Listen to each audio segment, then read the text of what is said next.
Hektik gehalten. Ich fand auch immer eine Möglichkeit, meine Freizeit ohne zu gestalten. Doch ich würd gern mal in die Südsee. Nur leider braucht man dafür Geld. Und so musste ich dann auch mal was tun,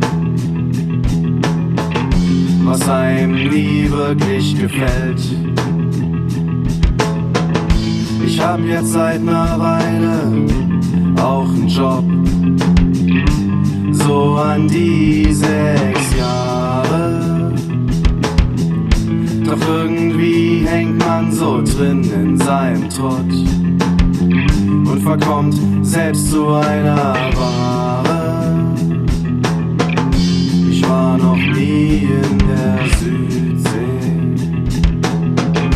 und manchmal tut's ein bisschen weh, aber man kann ja sparen und so weiter.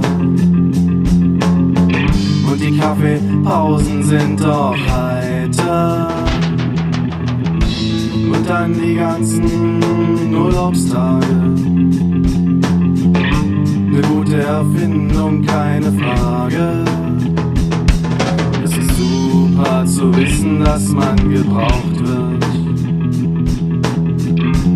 und einen Platz im Leben hat. Nur leider fürs Gewissen scheiße, denn das alles fände auch ohne die Arbeit statt. Arbeit ist psychische Verarsche. Nur für eines bin ich wirklich dankbar. Arbeit inspiriert, denn als Arbeitsloser hätte ich sicher nie so viele Drogen ausprobiert. Yeah.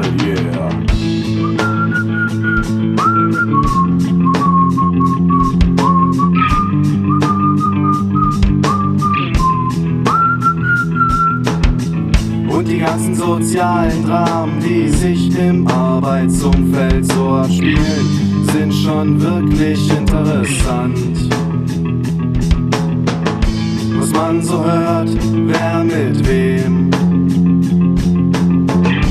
und alles hinter der Hand. Das ist Reality TV und Hochspannung pur. Oder wenn ich an die Urlaubsfotos denke nur. Oder einer bringt nen Kuchen mit. Oder auch mal sein Kind nur mal so zum Begutachten. Das sind so Highlights,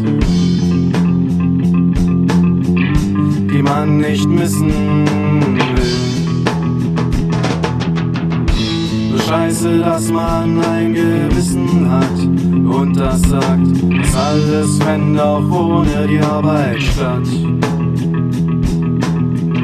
Arbeit ist psychische Verarsche. Nur für eines bin ich wirklich dankbar. Arbeit inspiriert, denn als Arbeitsloser hätte ich sicher nie so viele Drogen ausprobiert. Yeah.